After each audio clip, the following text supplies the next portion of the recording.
We'll get started in just a minute here.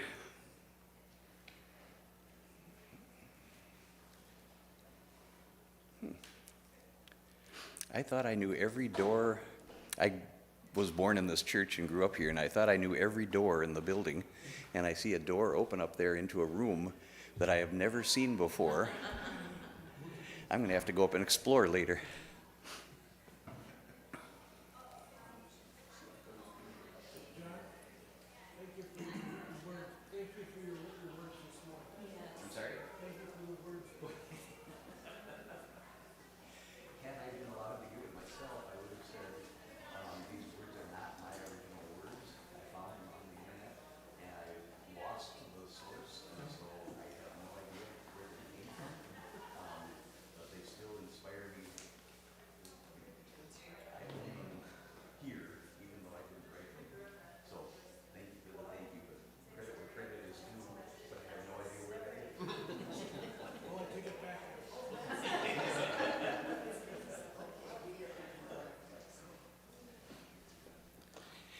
Okay.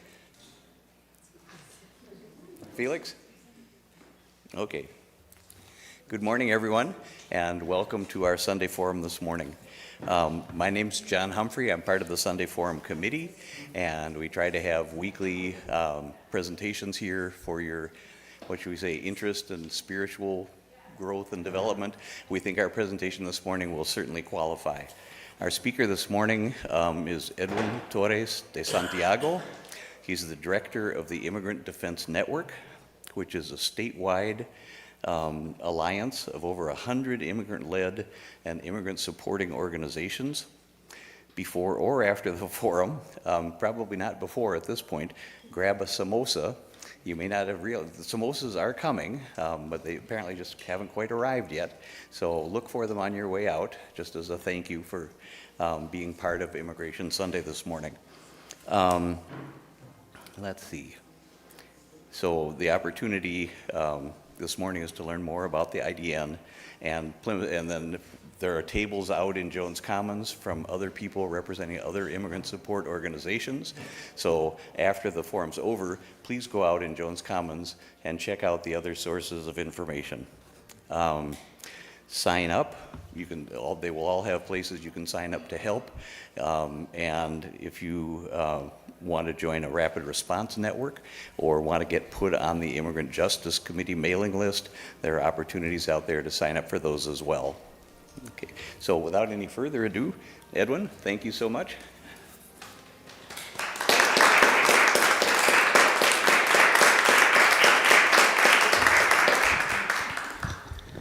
Good morning, everyone. Buenos dias. Thank you for the invitation, and I'm here, haven't really slept much, so I apologize if I seem a little low on energy, but I think all of you here is what's giving me energy to continue. I'm Edwin Torres de Santiago. I manage the Immigrant Defense Network, which is a coalition now of over 100 organizations. Some of them are here. So you're going to go and connect with some of our organizations that are helping us do this work. I'll go over the history of the Immigrant Defense Network, which is about 1.5 years long, and then the work that we do, the different things that we're actively doing in the state of Minnesota, and also the help that we need. I don't think I need to brief everyone on what has been going on in our communities. All of you know that. Right now, we have about 3,000 ICE agents, which 1,000 more were sent from Louisiana on Friday. We have one of the largest ICE deployments to any American city in the history of this country at this point. We have active cases right now, which is some of my colleagues are responding right now, Carmel Mall, with 10 agents actively right now, as well as in St. Paul, Kaysen, Rochester, Mankato, St. Peter, St. Cloud, and Duluth.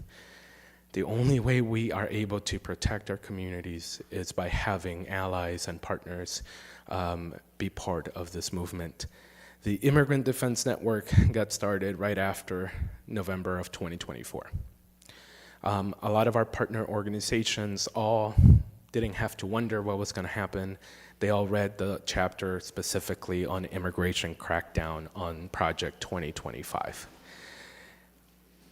Many called them alarmist, and that there was no need to come together and have a coordinated table. But by February of the inauguration, within the first few hours, the executive orders of this administration all signaled that they were going to go ahead and implement as much of that Project 2025 outlined. At that point, 30 organizations came together for a rapid meeting. I was told, I wasn't with them then, but I was told it happened in a basement of a church, as always, right? And sorry, it's just been a lot. And then I had to respond to a hospital incident at Regents at 1 a.m. So 30 organizations came together, as many coalitions. They debated the name, but they didn't debate the mission. And then by May, it grew to 60. By August, it had grown to 90, and now it's over 100. We have partners in over 40 different counties in the state of Minnesota, which allows us to have this statewide reach. So what do? The Immigrant Defense Network is chaired by 8 legacy orgs, is what we're calling them. ICOM, which is here today. Advocates for Human Rights, which is here today. ACLU Minnesota. COPAL Minnesota. Minnesota 8, which has been advocating for years for our Asian brothers and sisters that are undocumented, and Ayara Leads. So those organizations have taken the responsibility to spearhead and be part of our steering committee. We meet every week with the steering committee now to assess work, to assess landscape updates. The Immigrant Defense Network is also part of a 18-state table where we're learning from national partners about what crackdowns look in their states so we can learn and adapt. The Immigrant Defense Network has now trained thousands of constitutional observers. We have a rapid response system, which is a disaggregated system where partners in their local communities either create the signal chats, someone there then reports it to the hotline if there's ICE activity. We then send texts not to the regular community, but to just trained individuals. Our trained individuals come with badge and whistles, which I think by now all of you have been hearing the whistles throughout community. We are there to observe, and we track violations of human rights and violations of constitutional rights. There's no, I wish I can be here and say we can prevent these activities, we can help deter them, but at no point did we stop ICE activity. Our role there with the Immigrant Defense Network and our trained constitutional observers is to observe, document, track video footage, and then we give it to our partners, some of them are here today, to sue them. We then connect with the impacted families. We help track them at the detention centers. We have 3 detention centers in Minnesota, and there are rumors of others operating, but we just don't know. But the movements indicate that some places as close as Maple Grove, Duluth, and other places are either housing individuals temporarily for a day and then being sent to the detention centers. You're probably wondering why. Well, it's the scale of detentions. Just in the months of December, we have verified that almost 800 people have been taken. And just this week alone, the number is north of 500. So what they were able to do in 1 month, they're able to do now in 1 week. That's averaging about 150 people being detained a day. And we know there's more. What we do then is provide support for the families. Once the activity is done, once the raid has happened, we try to deter as much of that and as much as you can, really. But when you're met with whistles and they're met with guns, it's very different level of scale. We're the ones who stay, try to figure out what happened, connect with family, connect with neighbors. We connect them with our legal partners at ACLU, the Immigration Hub, which I believe is also here. They're our partner org. But that's the legal side. We're also the ones given direct cash assistance for rent, utilities. We have well over 2,000 backlog of people seeking help, and that we're doing our very best to try to match them with an organization, get them the money as quickly as possible, because they're taking their workers, they're taking their breadwinners, they're taking the people that can pay for the utilities, food, groceries, rent, mortgage. So we're doing a lot of actual direct family services. And one of the biggest need that we've seen right now is just people need food. So I was very excited and happy to see all the food that you're collecting as well. And I know that's something you've been doing for a long time. We have hundreds of families that are calling our hotline saying, I don't feel safe. Let me just pause for 1 second. People, come on in. There's plenty of chairs over on this side of the room. Thank you.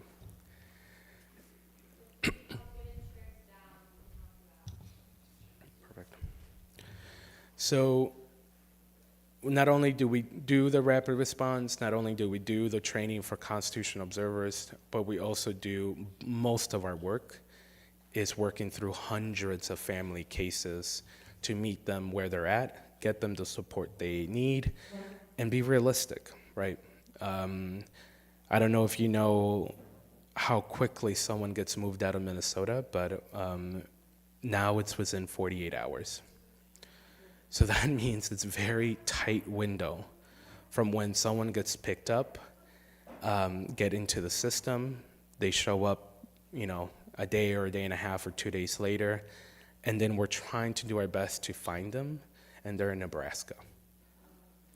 And I want to ask you, why do you think they ship them out of Minnesota so quickly? Right?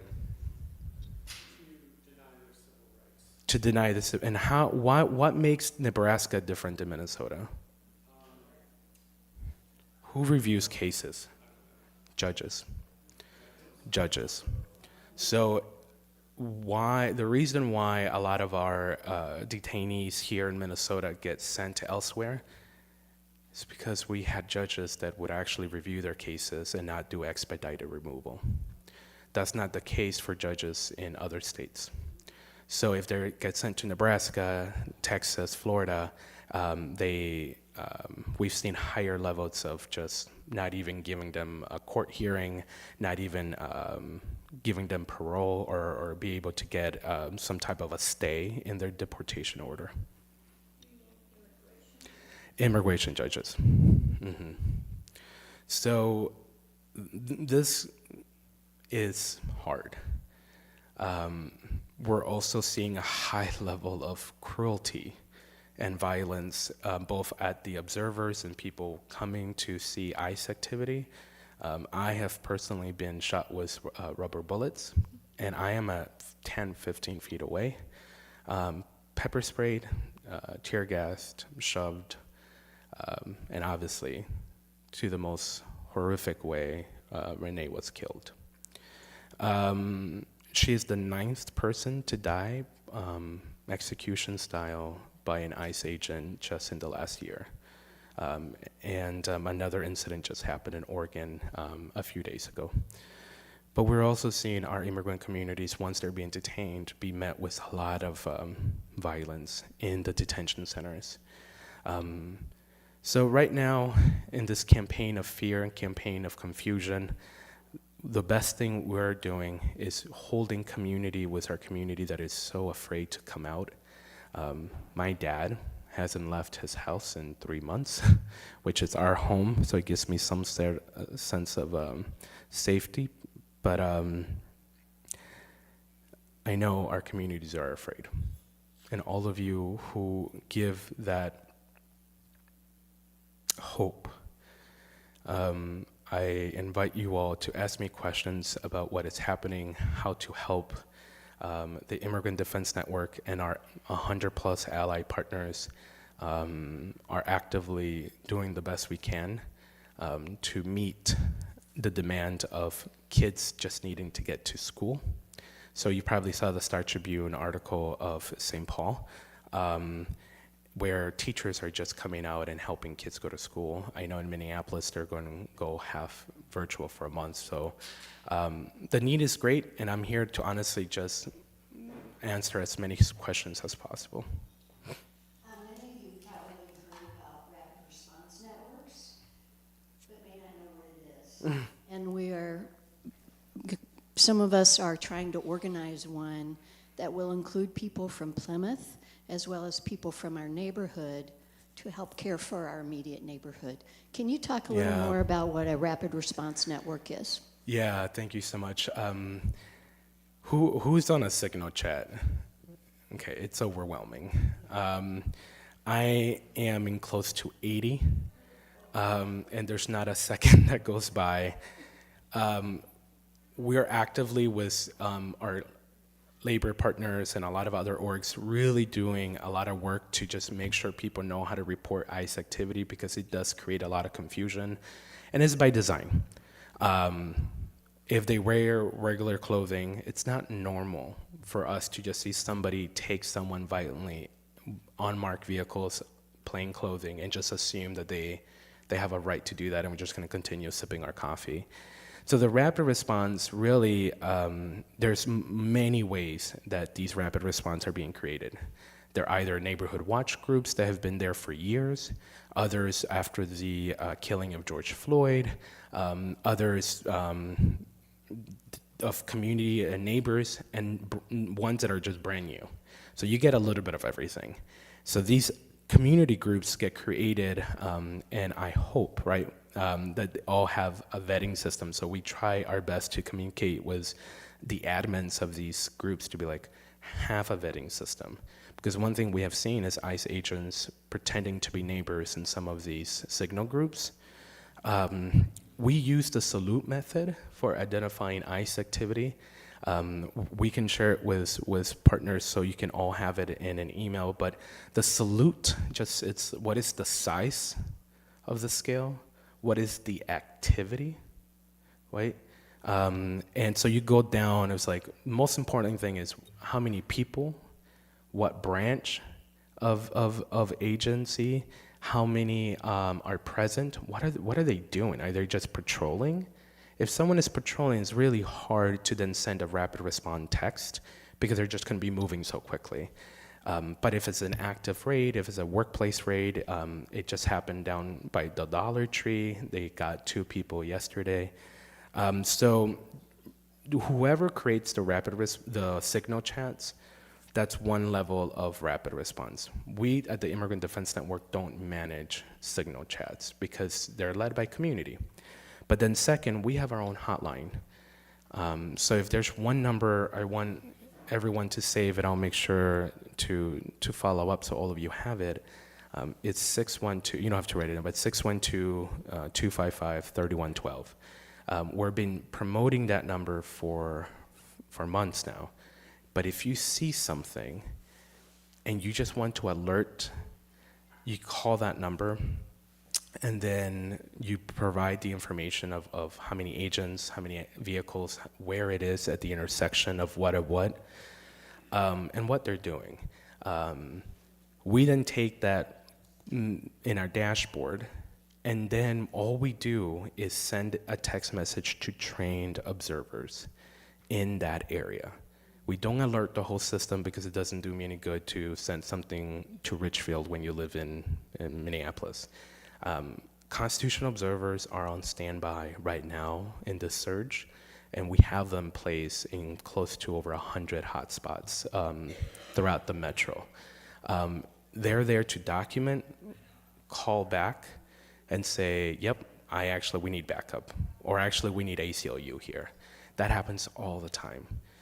So give love to ACLU and advocates who show up as attorneys when things escalate to a level that we've seen.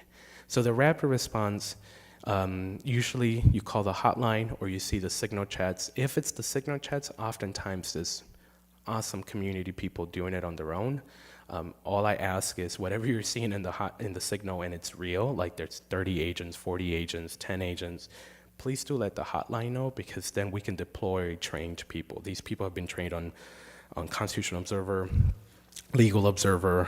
Some of them have been highly trained to be marshals to de-escalate, which was heavily needed on 34th and Portland, because it became a show. It became theater after they killed someone.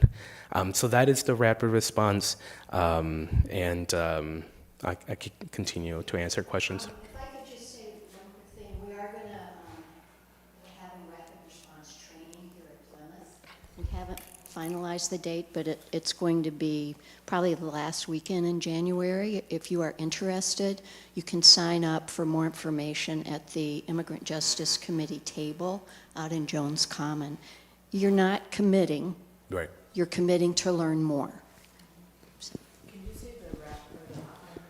Yeah, 612-255-3112. And we'll make sure you have everything so we can follow up. Hi, good morning. Hi, good morning. My question has to do with what the ICE agents are allowed to do. Yesterday in my neighborhood, 2 houses down from where I live, there was an ICE extraction. And the word was that they took 4 people out of a house. My understanding was that they don't normally, or they are not allowed to, go into private homes. That's right. What is going on with regard to that? Thank you for that question. We've been seeing insane levels of violations of our constitutional rights. They want us to believe that only because we don't have status, and I should have disclosed, for 25 years I was an undocumented immigrant, all of us have status. These mostly untrained ICE agents are coming into our communities at record amounts. They are doing traffic stops. So here's, and once again, I'm not an attorney, although I did stop my PhD to do this at the Humphrey. I'll go back. So Border Patrol can do stops. That's one of the only branches of federal immigration that can do actual traffic stops, because that's what they're designed to do. Those are the most cruel things because there's not much we can do. Border Patrol has a lot of power. They're in our community. So last time I checked, Minneapolis was not a border town, but I guess we are now. So that's been a new enforcement by this administration, is deploying Border Patrol outside of the border. So we have the director of Border Patrol here, who was here about 2 or 3 times this week, and he has left. But we know that some of his agents are here, and they're stationed mostly where a lot of the Uber drivers are at. But just an FYI, Border Patrol legit can't make any and all traffic stops. And they have been doing that every single day. So that's number one. Number two, regardless of what is going on, you typically need a warrant to arrest someone because they're looking for someone who's already been identified. That is not happening. The days of asking for administrative warrant and judicial warrants, no one is showing anything right now. The most important thing then is, what do we do, right? Is being able to document. If we can't document that they're doing these warrantless searches, they're breaking down homes, doors to get into homes, that is still illegal. It doesn't mean that that individual will be safe in the short term, but it means that partners can then sue, the Attorney General can then sue in Minnesota, or ACLU can sue and other partners for those violations of those rights. But we have seen agents cannot go to a private building or a private home without a warrant. And there's a difference here. There's an administrative warrant, and then there is a judicial warrant. Only a judge, through the judicial warrant, can restrict your constitutional rights. Administrative warrants are just warrants by the ICE that are not signed by a judge, don't even say the words court, and those warrants are not enough to be able to give access to an agent to a private space. It gets tricky on restaurants. We can talk about that if we need to.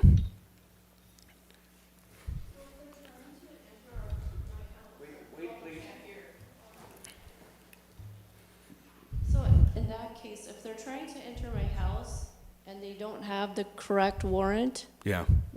can I call my police? Do I call 911 and say they're trying to? Yes. So we've worked a lot with both Minneapolis, St. Paul, and all the police chiefs.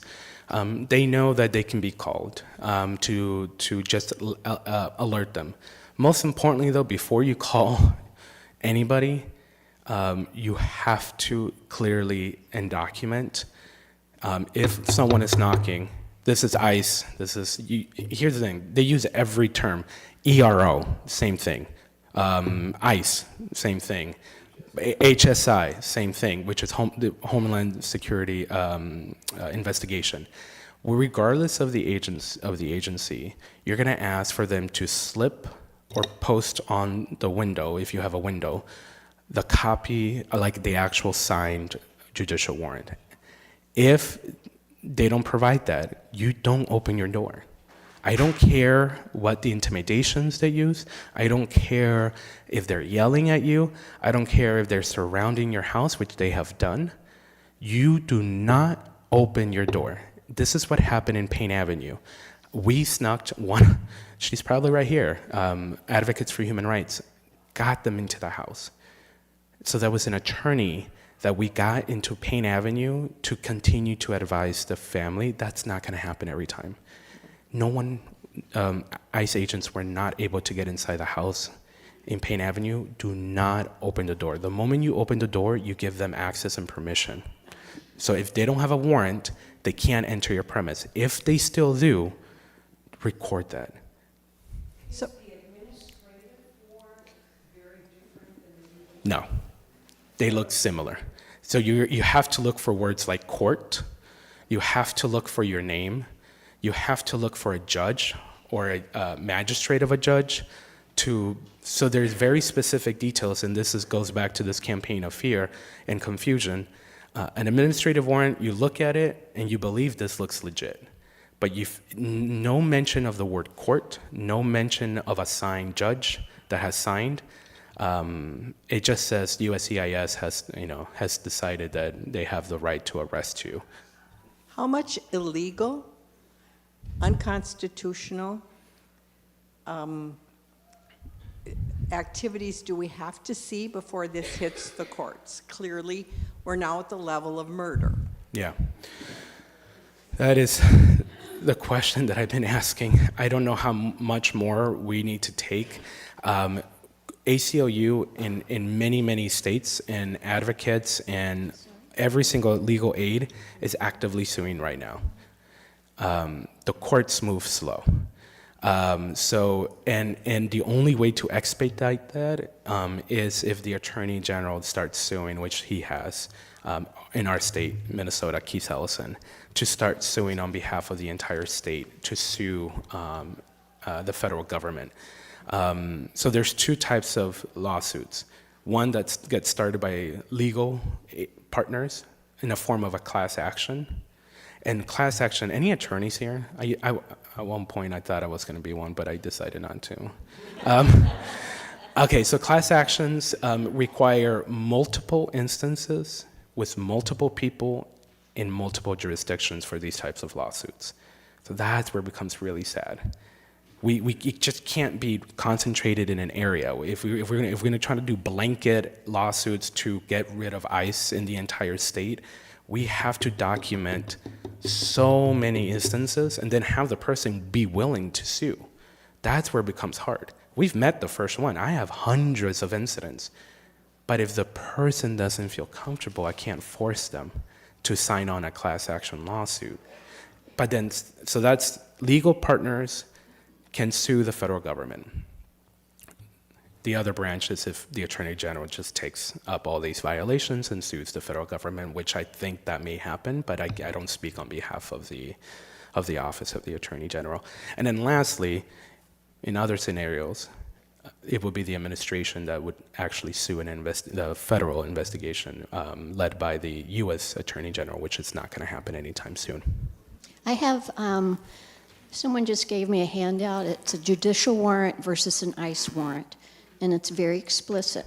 So I'm going to pass it around. Mm-hmm.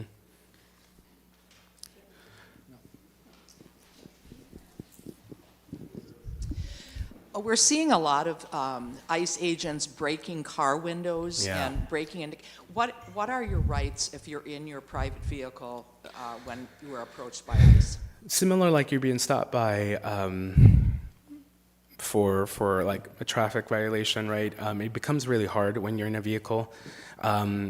Usually, when you're in a vehicle, you can roll down your window a little bit and ask, "Am I being stopped for anything?"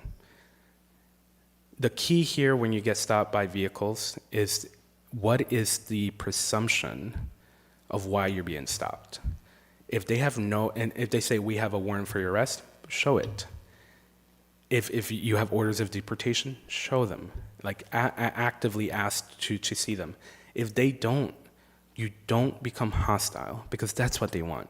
Once you assault a federal agent, they have every and all authority to do whatever they want, even now we know, right? End your life if their life is being threatened. We're tracking all of those violations. But right now, if you get stopped, you ask, why am I being stopped? Because we want to check your papers. Why do you need that? Ask, if anyone did theater, this is all questions. Don't answer anything, right? But you have to ask. The reason why is if they're stopping you based on your race, that is illegal. If they stop you based on your accent, that is illegal. If they stop you based on your nationality or your look that you're from a certain place, that is illegal. That's what we've been seeing. There was an Uber driver that now is working with ACLU who has kind of gone viral. He questioned ICE and Border Patrol a few days ago on Wednesday because the agent said, well, I can tell you're from Africa.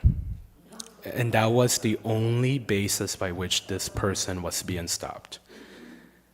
And the person said, but why are you stopping me? Why am I going to check your documentation? Why? Unfortunately, you don't have, once they stop you, and it's a traffic stop, you flee, they follow. So do not lie. Lying to a federal agent is also a felony. So the most important thing is answer their questions with a question. If they have nothing on you, stay silent, immediately call. This is a hard thing. Everyone needs to be able to memorize numbers or have them on speed dials. Or start recording that traffic stop. What we are seeing is even U.S. citizens are being taken and then they get released later that night or the next morning. That's still illegal. ICE, in theory, should not have the ability to just stop someone based on their race, their nationality, their accent, the way they look, and we know that is happening. So it's a hard question to answer because they shouldn't be able to do that. They don't care. They're breaking your window the moment they deemed that you're being hostile, and that is what is happening. But that's not the law.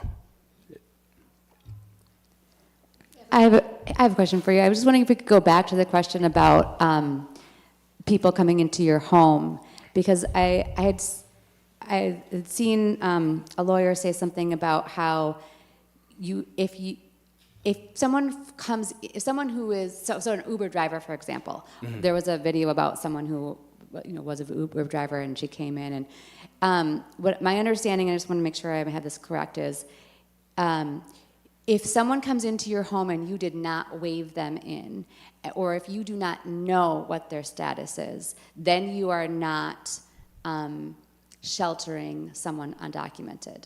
So can you advise us on, should we just not ask any questions? If we find ourselves in a situation where someone is in our home and there is ICE there too. Is it best for us not to ask any questions and not know anything, or can you elaborate a little bit more on that? That will be a question for an attorney and your level of risk. That's exactly what happened in Payne Avenue in St. Paul. Someone fled in ICE enforcement. That individual picked the first house, which happened to be on Payne Avenue, and the incident that happened a few months ago. The individuals knock and ask for help. The people opened their door, and the person got into the house. He also happened to pick a house that had 4 other undocumented people. So I can't sit here and give you legal advice about what's going to happen.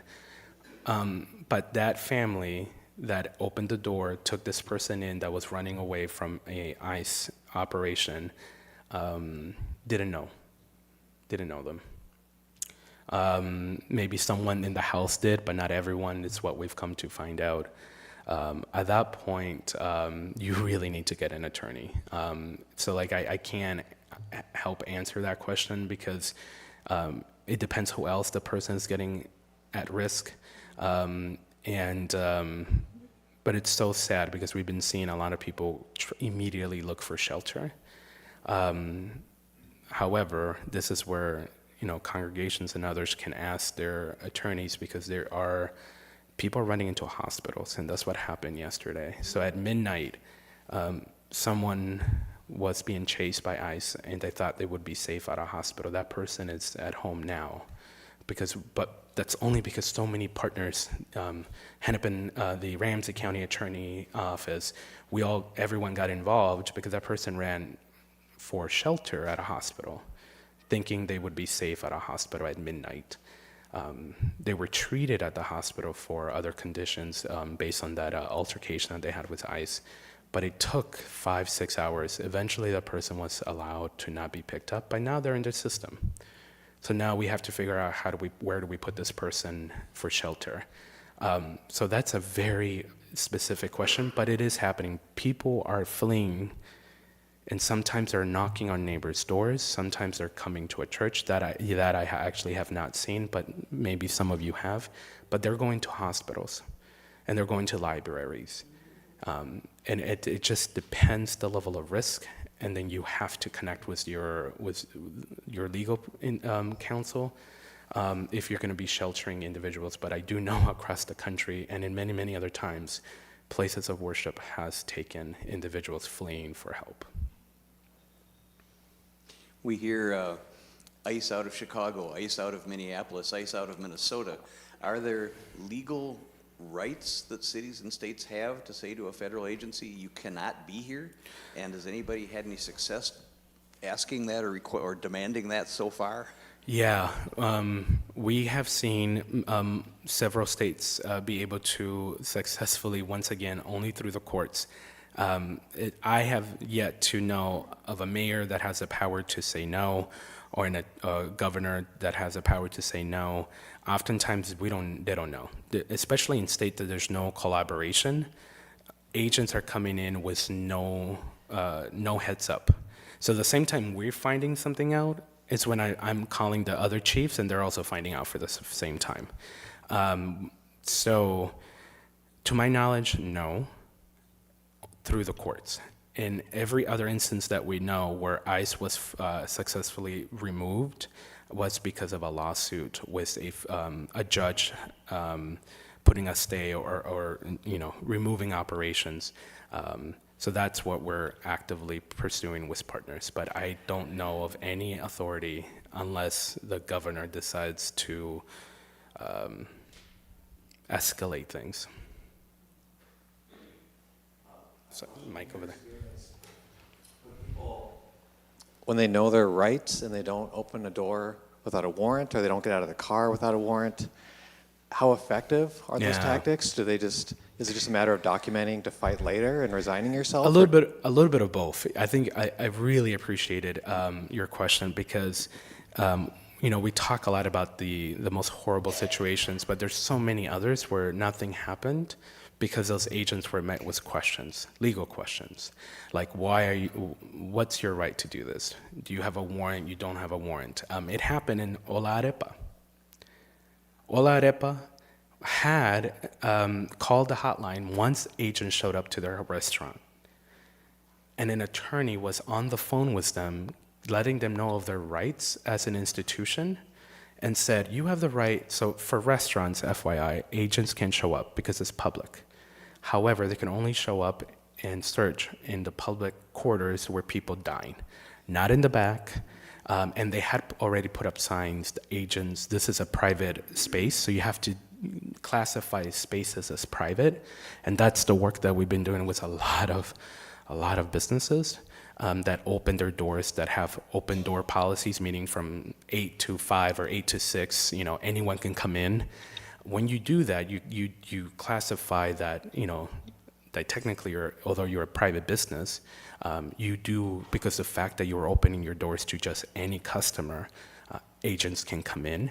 But Olarepa, they were you need to have a level of confidence, clear, and thank God for those workers. They said, you don't have a right to come into our business. Where is the warrant that allows you to do this? Who are you looking for? We are not going to identify any staff for you. We're not going to identify any worker for you. And within 40 minutes of that incident, they left because they were met with so many questions that was based on their legal rights. That's an incident. Another one happened in Cedar Riverside Plaza. Because they're plainclothes individuals sometimes. Right now they're militarized because the cameras are here. But a few weeks ago, someone left a door cracked open at Cedar Riverside Plaza. I don't know why. Maybe they were taking out trash. We don't know. But the door was open. They got to the plaza, but then quickly somebody started whistling. Someone stepped out of the apartment who had that level of privilege, right? Key privilege. You have to don't put yourself in any vulnerable state, and asked the agents to leave because they couldn't provide any warrants. Those agents left Cedar Plaza. There's many instances where people are, the Uber driver who got stopped just 3 days ago, constantly asking, so you're saying that the only basis you have is that I look and sound from Africa. What other basis do you have for stopping me? When they're met with all these questions, and we can send a bunch of know your rights information, it does deter, but I'm not naive to say that it's every single instance is safe because agents are met with logic and law. I don't know who with a mic. I know they're allowed to come into churches. I have a friend that goes to St. Mark's, and they had a Wednesday night gathering of something, and they had their doors locked in case anyone came and would ask for a legal entrance to their church. Mm-hmm. So, do we do that here? No. I don't know. That would have to be a question for you. Go ahead. Excuse me. The instruction that we've been given at Plymouth, and John, feel free to jump in. We do lock our doors at times, but if an ICE agent were to come here, all of our receptionists and security are trained to ask for a judicial warrant, and we have staff like David and JT who are trained to then interface with ICE. Mm-hmm.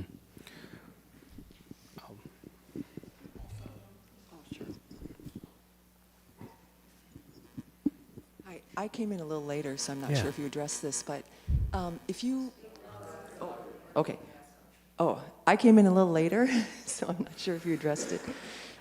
If you are providing food, groceries, maybe walking dogs for families, different things like that, and driving them to work, especially in the daytime safely, and you're approached, so I'm driving and I'm approached, but the person may be at whatever their status is.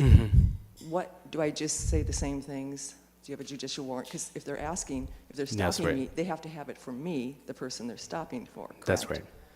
That's So- right. Yeah, we've yet to see an instance where someone is driving someone to work or driving their kids to school or dropping off groceries or taking them to the grocery store. Because the only way that they would know, and this is what becomes insidious, the only way that they would know that they're in your car is that they've been following that person, which has happened. Okay. But that's usually because they have a very specific, I don't even want to give them any credit. They're looking for, they're tracking people left and right, but if you show up in your system, Right. it's because you have had an order of deportation at one point, and those Okay. are the low-hanging fruit. Okay. But in Minnesota, correct me if I'm wrong, but we're not like a beacon for undocumented people. We've never shown up in any list for the top hotspots. So like the low-hanging fruit are gone Okay.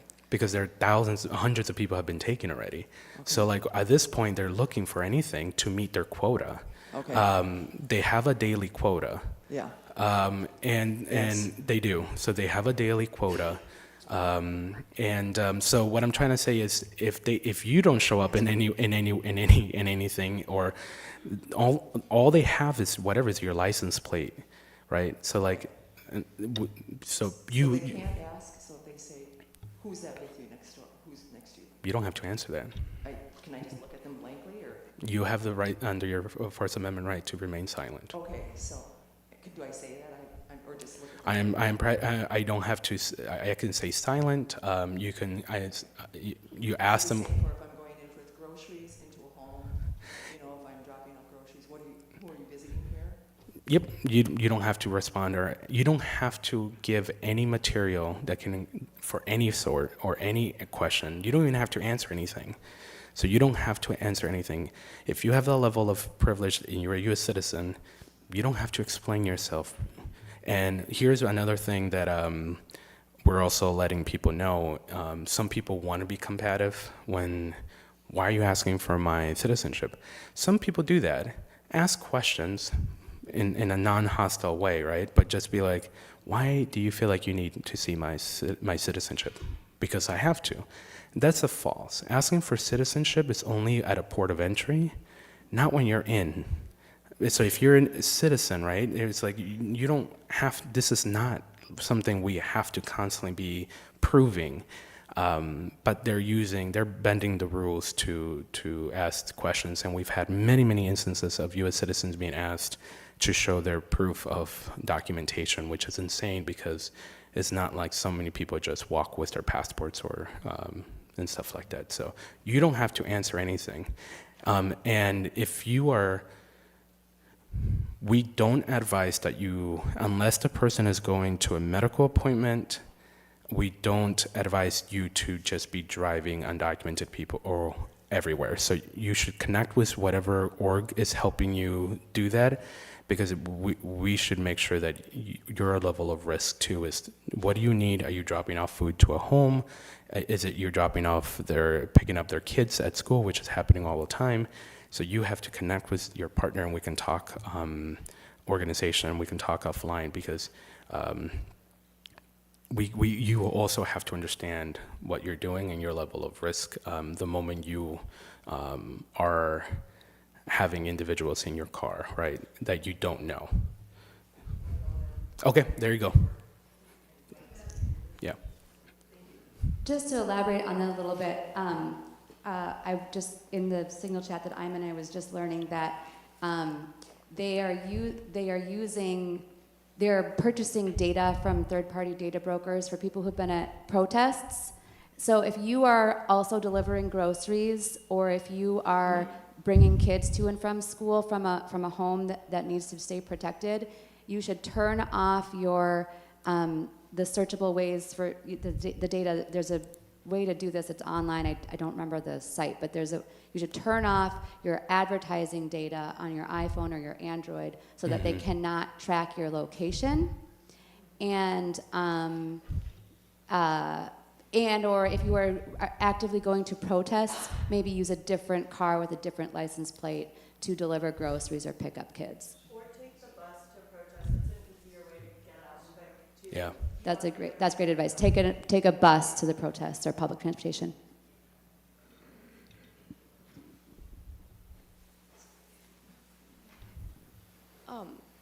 So I have a large family group in my neighborhood, and some of them are my friends. If they flee into my house, do I just call the number and do what you said? Or can I make plans with them to flee to my house? Can I do that? That's hard. Yeah. Because if they came to my door, I would let them in. And You would. Well, Yeah. Yeah, I think you should definitely, every situation is unique. That's where it becomes a personal risk. Definitely call an attorney or call our hotline, and we'll connect you with one of our partners if you decide to do that. So my question kind of goes off of that. How are they tracking us through our phones? I get concerned if I like something on social media that's like get ICE out and all of the things. Like, do you know how they're tracking us and what else we need to be concerned about in terms of using technology or not using technology? Because I know that tech can be used to be live, which is really good, and to let people know things, but isn't that a way they're also tracking us? Yeah, I'm not gonna lie and be like, they're not tracking. Yeah, they are tracking. They're tracking, and I think the most important thing is you need to monitor your activity, make sure that all your accounts are as private as possible, and you decide if your profiles are public or not. You decide to, do a healthy social media cleaning day. One of the things that I think is very important that people don't know is that under a constitution, the only format of your data that is secured and private that they have no access to is if it's a password. If your phone only has thumb or face recognition, our laws are not updated for that technology. Face recognition and fingerprint is not protected. So if you have a phone right now and you have bypassed password entry to just face recognition and thumb, what they do, they take the detainee, put their phone on their face, open the phone, and then track their activity, their family, and their locations. And that is allowed. We're fighting that, and other partners are fighting that. But right now, the Constitution does not protect face recognition and fingerprint. Let me borrow your microphone. Yes, please. Thanks. All right. Obviously, we could be here for another hour, I think, fairly easily. Thank you all so much for your interest, your attention, and wonderful questions. Could we have a round of applause for our speaker, please?